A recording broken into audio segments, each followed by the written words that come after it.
Good morning. So we still have a few folks filtering in. Come on in, grab your seats. Once again, welcome to Mount Vernon Unitarian Church. I'm the Reverend Christian Schmidt, the interim minister of this congregation. Whether this is your first time with us or your 1001st, we want you to know that you are welcome and we are glad to have you. Our church is offering our Sunday services, both here in person, as all of you are well aware, and virtually for our YouTube audience. So whether you're here in the chapel or joining us from home, once again, welcome. We gather to recommit ourselves to the mission of this church, to support one another in our spiritual journeys, to work for justice, to care for the earth, to build the common good. Mount Vernon Unitarian Church is a community dedicated to welcoming the stranger, working for justice, and building the beloved community. To that effort, we remember and name the original indigenous inhabitants of this land, the Piscataway, the Powhatan, and the Tow. And we remember and acknowledge the enslaved people who lived and worked on these lands. Our work to dismantle systems of oppression toward a more just future continues. I have several announcements today. The first is that I want to encourage you, not maybe right this second, but later today, to check out our new website. It has been revamped. It is really beautiful, really easy to use. It's especially designed for visitors to be able to find things easily. And I want to give thanks especially to Lynn Millett and Steve Bogart, whose work made this revision possible.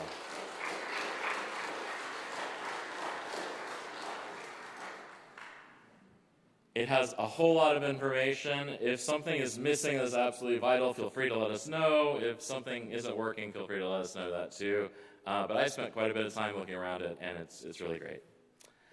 I also want to invite all of you to attend this afternoon a memorial service in celebration of the life of Bart Hewitt. It'll be at 4 p.m. right here. And just a note, we have 2 memorial services going on this afternoon. Bart's is the one here. Lest you get confused about which building you're going to. And finally, I want to talk about the holiday shop, which is coming up sooner than you know. Our 60th holiday shop, our largest fundraiser of the year, is on November 19th. We ask for all hands on deck to help set up and work at the event. It's a wonderful time if you've been there. Sign Up Genius has been included in the MVUC, or will be rather, included in the MVUC newsletter, so look for that.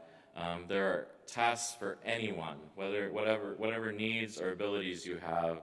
There is something you can do to help. And after service today, you can look for Jan Speakman to learn more about that. All of those are good reminders to continue to look at your email newsletters and our website for information about worship services and all our other church activities. And know if you are ever in need, we are just a phone call or an email away. Now let us take a moment to turn our hearts and minds to worship.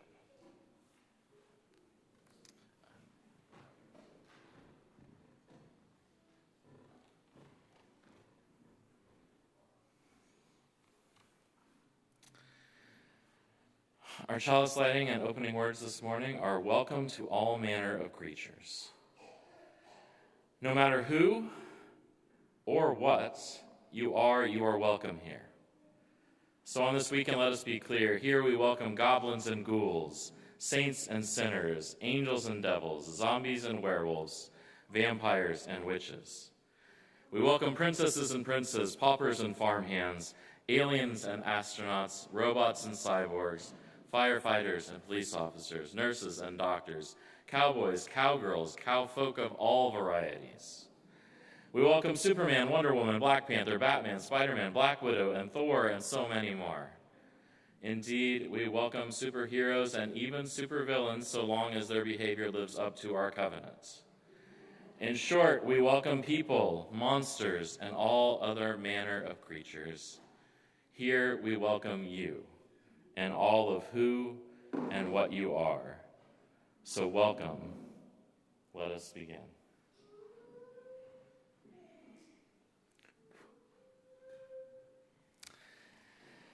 I invite you in that, we have our introit first.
I invite you now to rise in body or spirit and join in singing our opening hymn, number 50, When Darkness Nears.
Please remain standing and join in saying the covenant of this community.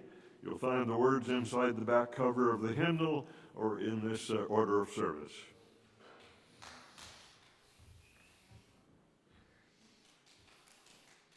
Love is the teaching of this church.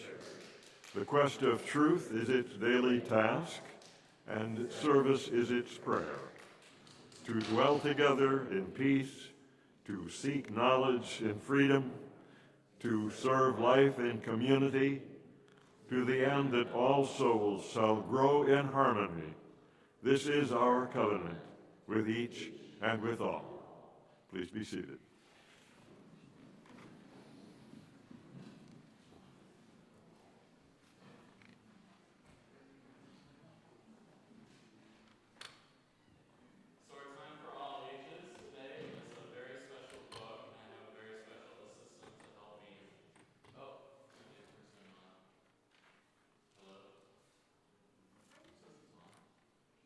Checking 1, 2, 3, 1, 2, 3. Okay, here we go. Our Time for All Ages today is a very special book, and I have a very special assistant, my son John. This is his very favorite book on the planet.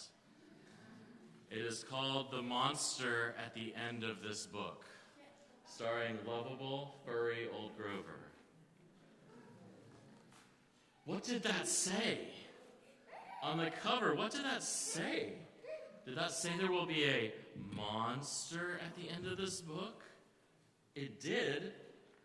Oh, I'm so scared of monsters. Shh.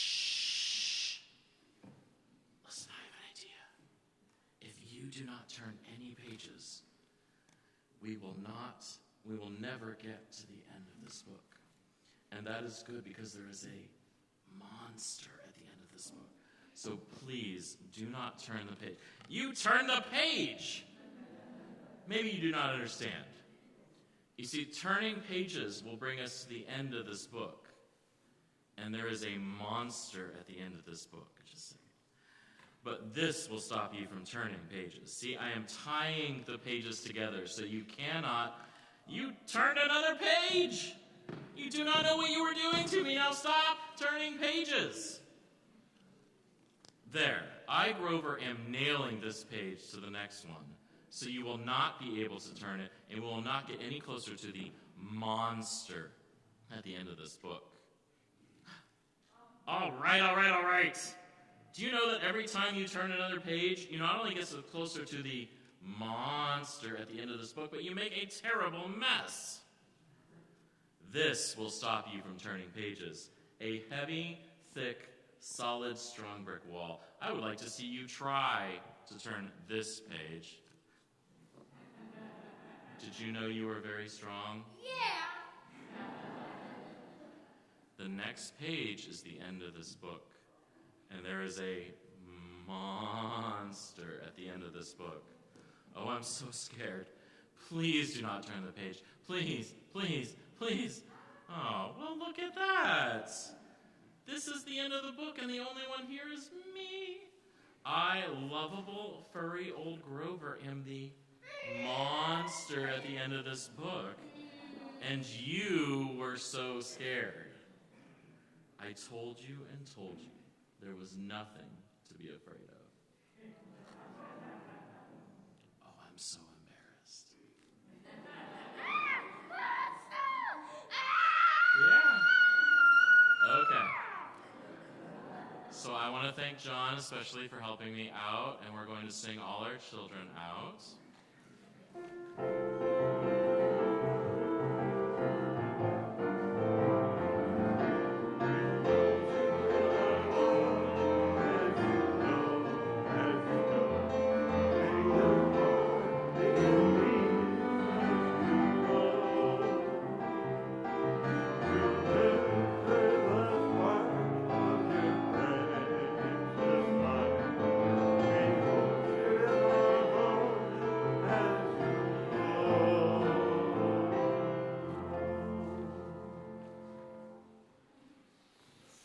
We come now to the morning offering, an opportunity for each of us to express our spiritual and material generosity.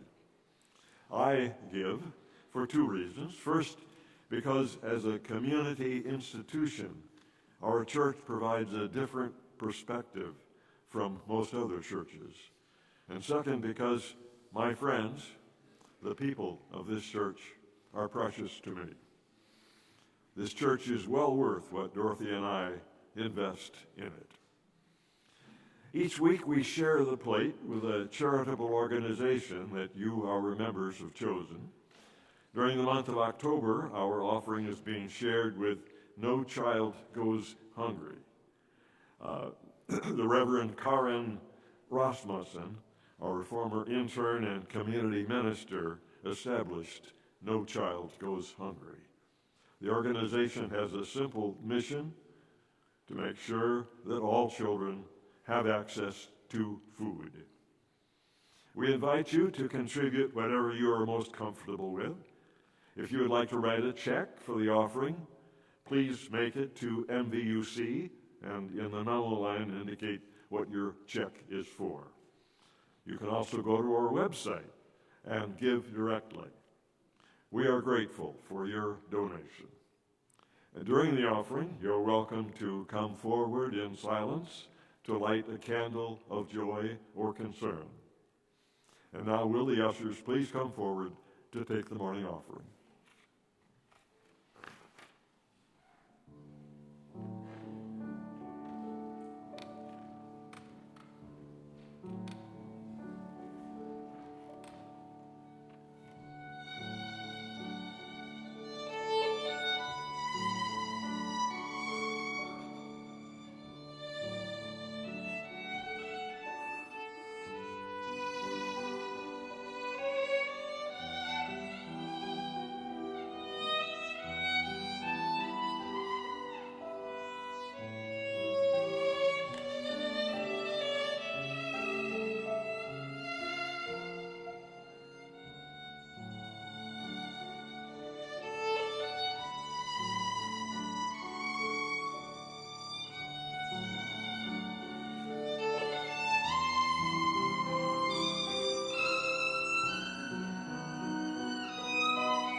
I invite us all to take a moment to prepare ourselves for our time of silent reflection, followed by spoken words. So shake out your hands, get comfortable in your seat.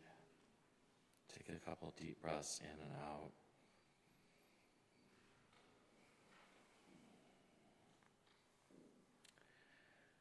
And join me in a time of silence.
Our words today are from the Reverend Leslie Takahashi, who writes, "In the daily weave of our lives, those who have died are still strong, guiding threads. Theirs is the golden glimmer, or perhaps the brilliant red, or the melancholy blue. Still, they are a part of the whole cloth of our lives. They are the ancestors, the goers before. Through this, we know immortality. In the hour-to-hour rush of our daily tasks, they travel with us through something they taught us, which is now ours to do. Through something they loved, which is now ours to carry out. Through something we shared, which is now ours alone and yet not. Through this, we know immortality. In the minute-to-minute grasp of where we are, we remember the joys our departed gave us, which opened us up to hope, the sorrows we knew together, which taught us strength, the life shared, which is now ours to steward. Through this, we know immortality. In the second-to-second pulse of life, we sense the spirit of those who have loved and lost. This presence is too shy for naming, too amorphous for full knowing, and yet as real as the days we shared. Through this, we know immortality. They are more than remembered, they are memory itself. For what we love lives on in the way our beloved dead accompany us through our life. Their words and wisdom our guide, their humor our relief, their restless concern for the world our charge. And through this, we know immortality. Amen. Please stay seated. Turn to number 343 in your gray hymnals. Sing with me, A Fire Mist and a Planet.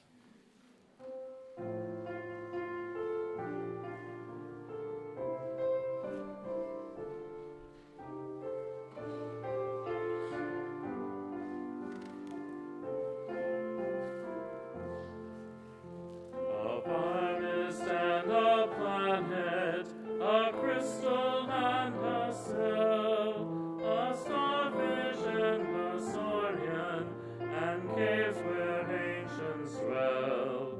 The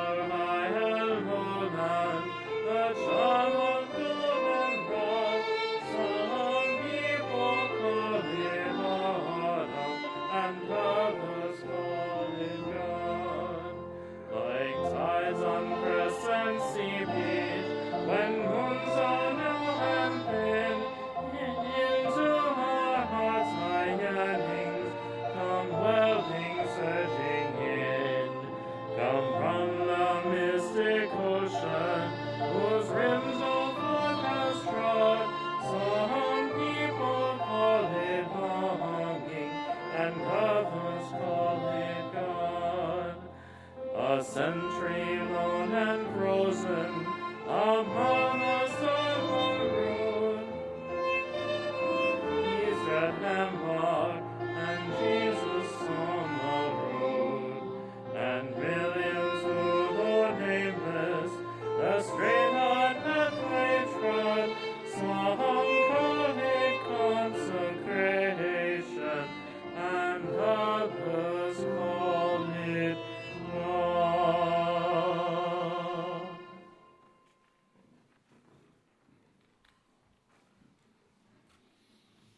Our second reading is the psychology behind why we love or hate horror. Why do we consume horror in the first place? One reason is to experience stimulation. Exposure to terrifying acts, or even the anticipation of those acts, can stimulate us, both mentally and physically, in opposing ways. Negatively, in the form of fear or anxiety, or positively, in the form of excitement or joy. For instance, watching a horror video simultaneously activates both types of stimulation, with the most pleasure experienced at the most fearful moment. The biochemical inside our bodies also changes when we consume horror. Fright can trigger the release of adrenaline, resulting in heightened sensations and surging energy. Another reason we seek horror is to gain novel experiences. Apocalypse horror films, for example, allow us to live out alternative realities, from zombie outbreaks to alien infestations. Some novel experiences can even contribute to our sense of accomplishment, like visiting a notorious haunted house. Being adventurous in this way makes us feel more worldly or daring, not to mention grants us bragging rights. Lastly, horror entertainment may help us safely satisfy our curiosity about the dark side of human psyche. After all, in real life, we might not have the opportunity to get to know a Hannibal Lecter or wander the streets during the Purge.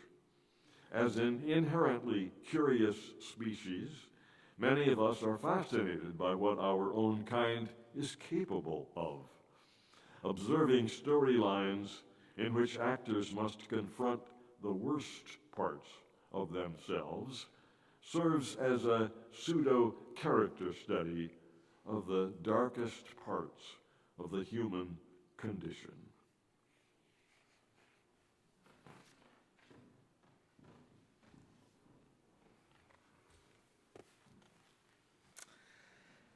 So there's some answers. Why horror? Why monsters? And still, why is horror fiction, novels, movies, shows, etc. so popular? I'll confess, I never understood the appeal when I was young. I only got the nightmares, not the sense of fulfillment or enjoyment that a lot of people I think do get, get. And I still don't really get that from the movies, at least. I don't exactly enjoy horror or scary movies, and I have friends who absolutely do. Like I said, as a kid, they were just too scary for me, and not in the enjoyable way our reading talked about, just in a scary way. As an adult, I've come to really enjoy the movies for some of their themes. I'll talk a lot more about that in a minute. But I still don't like a lot of elements of them. I don't like what's known in the industry as the jump scare, which is those moments when something happens abruptly, somebody jumps out or what have you, often accompanied by a loud sound or music, which is intended to surprise the audience and make them jump, hence the name. A lot of people who work in horror fiction think that these are cheap tricks anyway, that if you have to do that, you're not doing a very good movie anyway. I still don't like being scared, and as I've said, I know from friends and family that there are people who really do like being scared. So I think I get it, even if I don't share that with them. But in any case, the thing that brought me around to horror fiction as a young adult was in college. I was an English major, so a professor of English at my alma mater, the University of Houston, really opened my eyes to this genre. The novel we read was Dracula, the original novel by Bram Stoker, which is, if you're not familiar with it, much deeper and more interesting and more layered and just honestly better than I would say any of the nearly countless adaptation and pieces of vampire fiction it has inspired in the last 125 years since it was published. It's actually a really good novel in and of itself, and that often gets overshadowed because of all those huge numbers of vampire novels and shows and movies and Halloween costumes it has spawned. So I want to talk a little about the novel itself and why I find it really interesting, and it's sort of emblematic of why I find horror fiction altogether interesting. So if you haven't read it, and most people haven't, I just want to say it again, it's good. It's really good. And it's very strange. And it's a very 19th century British novel, which I say because it has a number of obsessions that I think we find a little strange today. We have more modern versions of them, but the particular things it's interested in seem very quaint. There's an obsession with technology in the book, with railways and timetables, and their use of early wax audio recordings are talked about in the novel, which all of that sounds very old-fashioned to us, but these were breaking, brand new things. Today we might think of robots and artificial intelligence instead as the new frontiers of horror fiction, but the same concerns ultimately remain. Do we control technology, or will technology control us? Does it already? In the novel, there's a lot of concern about bodily autonomy. Vampires are a classic example of someone literally violating your body, sucking out your blood. Of course, today we only need to go to Supreme Court decisions to see violations of bodily autonomy. Real-life horror fiction, unfortunately.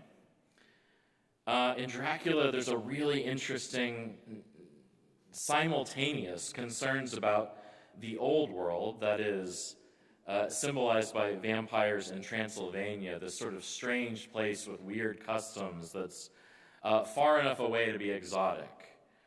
And also a simultaneous concern about the new world brought to life by a character from America who plays a pivotal role in the novel. And today, of course, the version of this we hear is about immigration, right?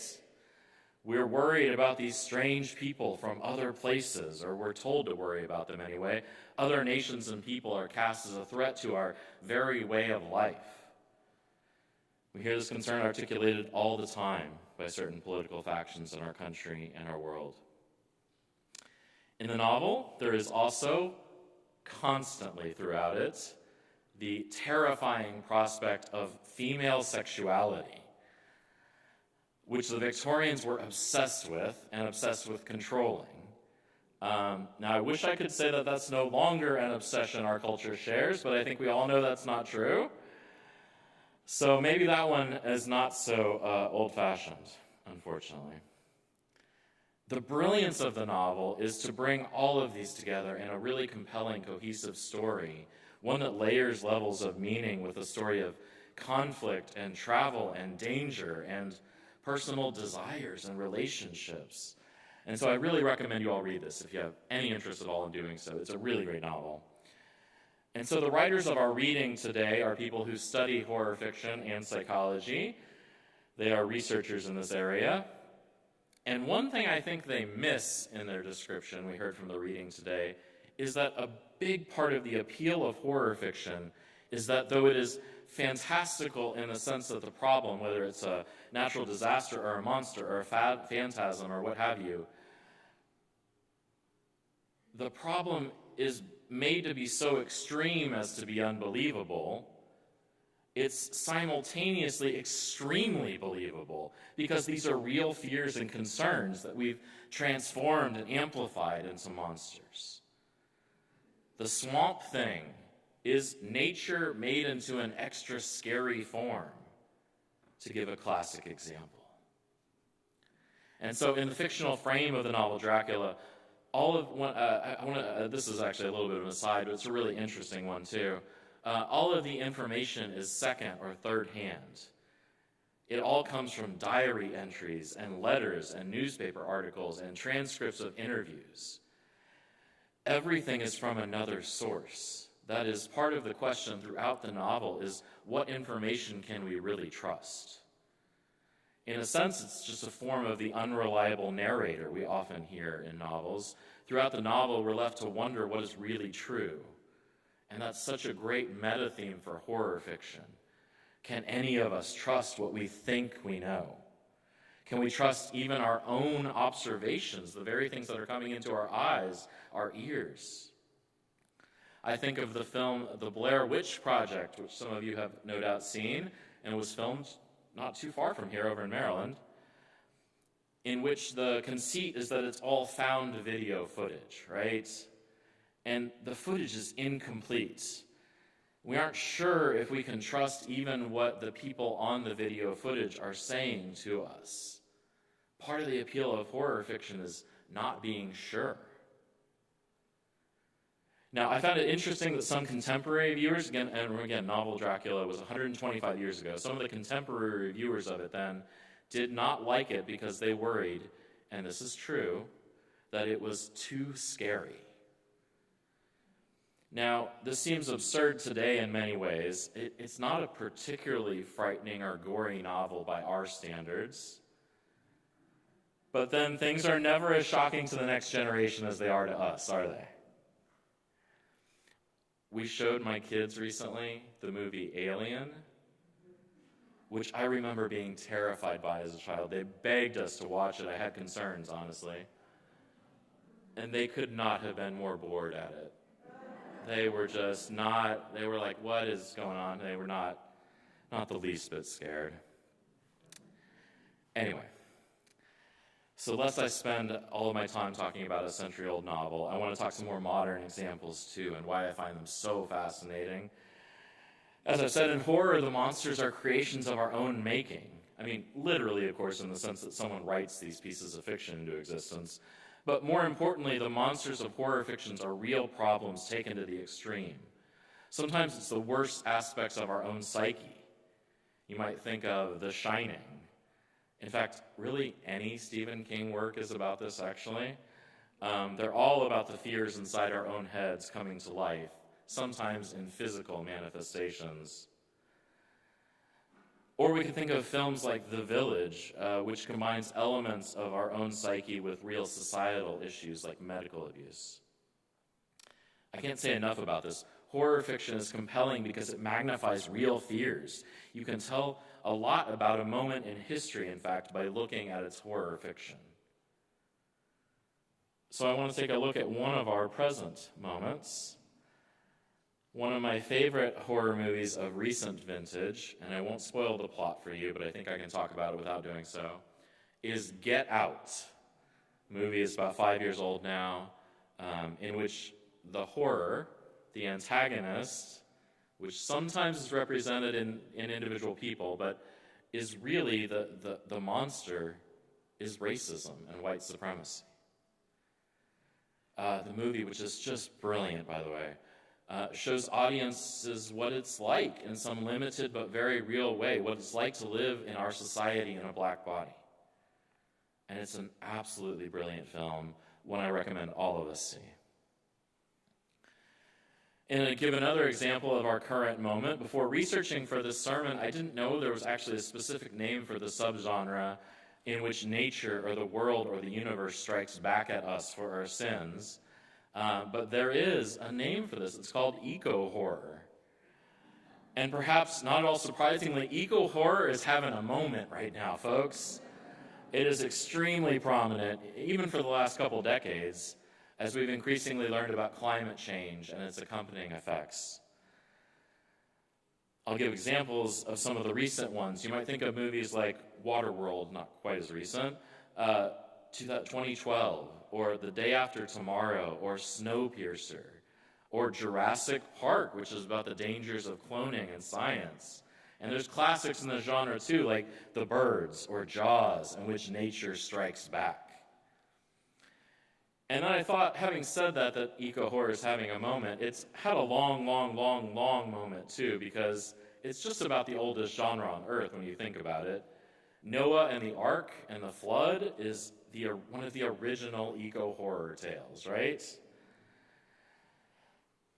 So in other words, friends, we don't have to dream something up. We face real monsters in our lives every day, whether it's climate change or racism or the fears inside our own minds. These aren't the horror movie creations that we enjoy in theaters or in our local library, but they're all the more scary for being real. So whether it's nature getting back at us for pollution, or our own minds attacking us, or any of the real societal problems that we dramatize, horror fiction lets us look at real fears through the lens of art. It can give us insight into ourselves and our world, and it might be an enjoyable thing, at least for some of us, to do. Now, the good news I want to bring about this is that the fact that these are real things mean that we can do real things about them, of course. There are no monsters that we cannot face together. There is no challenge too great that we cannot support one another in doing something about it. The monster at the end of this book may not be lovable, furry old Grover, but every monster is one that we can face together. May it be so. I invite you to rise once again in body or spirit and join me in singing number 310, The Earth is Our Home.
Please join in saying the words we speak each week as we extinguish our chalice. We extinguish this flame, but not the light of truth, the warmth of community, or the fire of commitment. These we carry in our hearts until we are together again.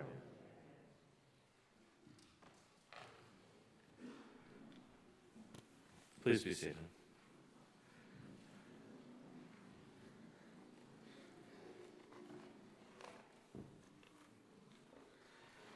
Friends, as we prepare to leave this place in a few moments, let us go knowing that there are no monsters we cannot face together. May we join together as one in this community to support and love one another. Amen.